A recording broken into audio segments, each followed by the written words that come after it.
Hey guys, now that we've looked at the compatibility between monetary policy and budgetary policy in trying to achieve the economic goals, we're going to focus on some of the conflicting relationships between monetary policy and budgetary policy, which I've denoted here as MP and BP. So sometimes, in fact, monetary policy may act against what budgetary policy wants, and budgetary policy may act against monetary policy as well. So we're going to look at two examples of this conflicting relationship to give you an idea that sometimes, in fact, monetary policy and budgetary policy don't actually work together. They actually undermine or contradict the other in pursuing particular economic goals. Okay, so the first example we're going to look at, and we talked about this example in an individual lecture of this, and I'm sure you can guess, is this crowding in or crowding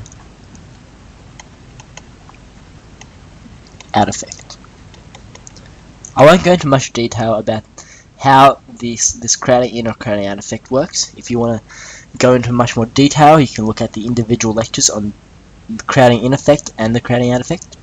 But for this lecture, we're going to note that when budgetary policy is trying to adopt what is known as a contractionary stance, this may cause interest rates to ease because of low borrowing rates by the government. And by easing interest rates, this may undermine monetary policy effectiveness if monetary policy wanted to, in fact, adopt another contractionary stance in order to slow down growth. So the example there is when the budget had occurred deficits in previous years, and this was due to government borrowing from the private sector, which in fact pushed up interest rates. However, now that they want to slow spending, they have less need to borrow, and therefore they don't require as many funds. And so what this suggests is that interest rates, or the cost of borrowing, will decrease due to various supply and demand factors on the cost of credit. And so what this suggests is that even if monetary policy has adopted this contractionary stance by increasing interest rates, the budgetary policy may have this crowding in effect because of this decrease in borrowing. So crowding in, decrease in private sector borrowing eases pressure on interest rates, or interest rate rises, and similarly increase in private sector borrowing puts pressure, so write that, pressure on domestic interest rates. So the converse is also true when budgetary policy tries to increase spending. And as we know, one of the major sources of funding for budget deficits is to borrow from the private sector. However, the consequence of this is that by borrowing from the private sector, this actually puts pressure on domestic interest rates, and upwards pressure on domestic interest rates, and therefore discourages expenditure or borrowing from the private sector. And that is the crowding out effect. So firstly, we have this crowding in and crowding out effect caused by budgetary policy and monetary policy.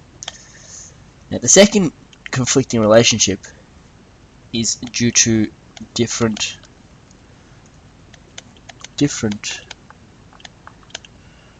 priorities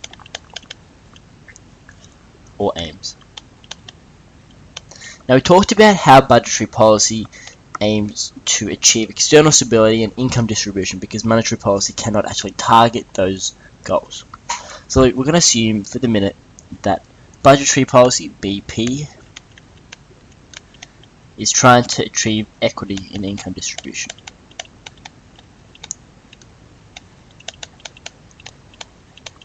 And to do this, the government has to pay out welfare. So welfare, and encourage jobs or growth in job vacancies.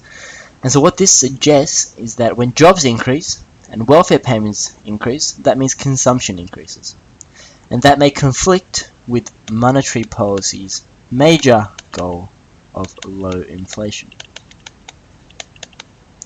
So as monetary policy tries to achieve low inflation, budgetary policy has a different priority at hand, and their priority is for the income distribution in Australia to be relatively even, and therefore try to create more jobs or pay out more welfare. And you can go into depth again as to how the budgetary policy can improve equity through welfare on that specific lecture on equity and welfare. But now we can just note that budgetary policy trying to increase jobs, trying to improve welfare and the equity and income distribution may in fact cause inflation to rise, as we know AD equals C plus I plus G plus net exports. When jobs increase, consumption increases, and again when welfare increases, that means welfare payments being a subcategory of consumption expenditure, again consumption increases. So as a result, aggregate demand would increase, and so demand inflation would result. And this would not be compatible with the monetary policy goal of low inflation. So that's another conflicting relationship between budgetary policy and monetary policy, is that they have different priorities or aims, and one may conflict with another. So they're the two major types of conflicts between monetary policy and budgetary policy. Firstly is this crowding in or crowding out effect, and secondly how monetary policy and budgetary policy being conducted by different separate entities, being the RBA for monetary policy and the federal government for budgetary policy, may have different priorities and aims in their economic goals, and so by trying to achieve these different priorities they may conflict in the process.